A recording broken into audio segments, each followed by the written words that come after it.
Something that I used to do back in my toxic pick me girl era was I would intentionally look for articles and videos and people who aligned with the toxic shit that I wanted to do in relationships. Let me explain.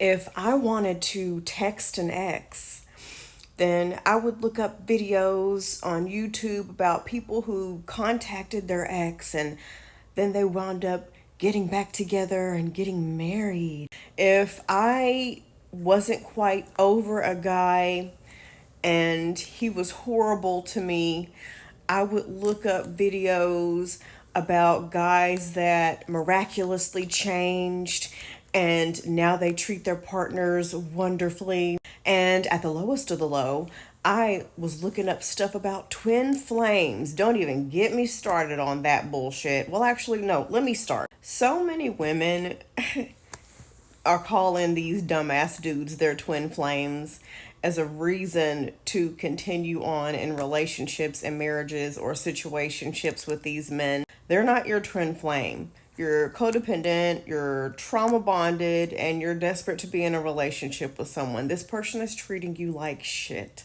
Anytime I have ever heard of a woman, myself included, referring to a man as their twin flame, they were just in denial at the fact that this guy is a loser who they don't need to be with. And they're just trying to find some way to make it seem like they're meant to be together.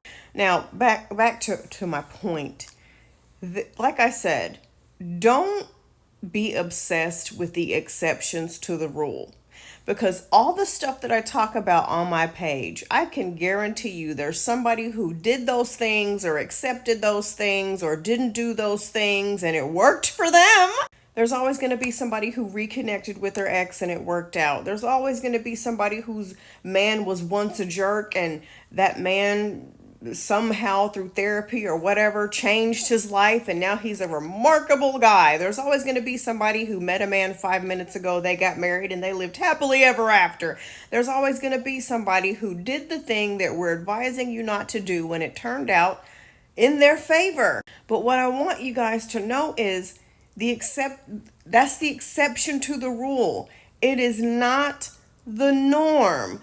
The default setting for women in relationships is to either be treated with the bare minimum or below bare minimum treatment. So if you do that thing that your best friend's mailman's brother's cousin's sister did that worked out for her and she's happy, the odds of it working out for you are pretty much non-existent. Now, I'm gonna be honest with y'all, angry aggressive feminist here.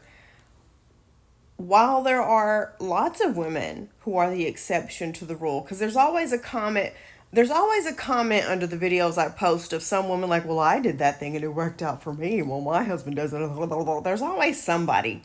While there's always that exception to the rule, what I have learned in my life is people exaggerate and people fucking lie. So she's telling you it turned out well, but she's skipping the part where her husband is nothing more than a warm body in the house.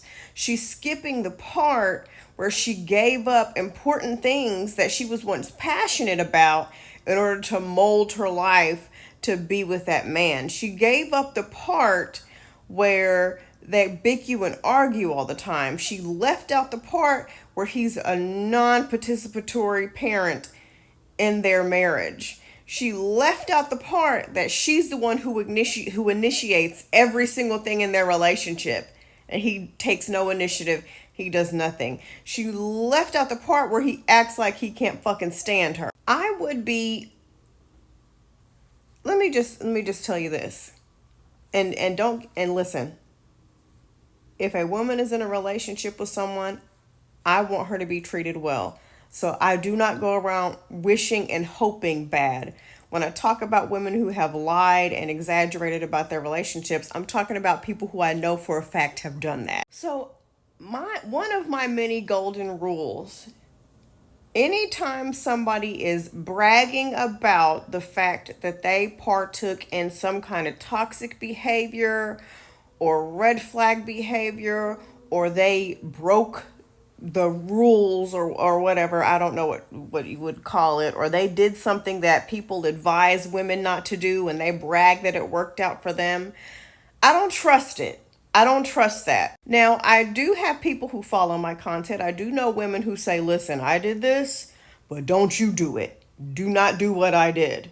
And then I'm like, oh, okay, I get it. This person is acknowledging that they took a chance and they got lucky that it worked out for them. But anybody who is encouraging you to take that same chance, knowing the odds are not in our favor, because some folks, misery loves company.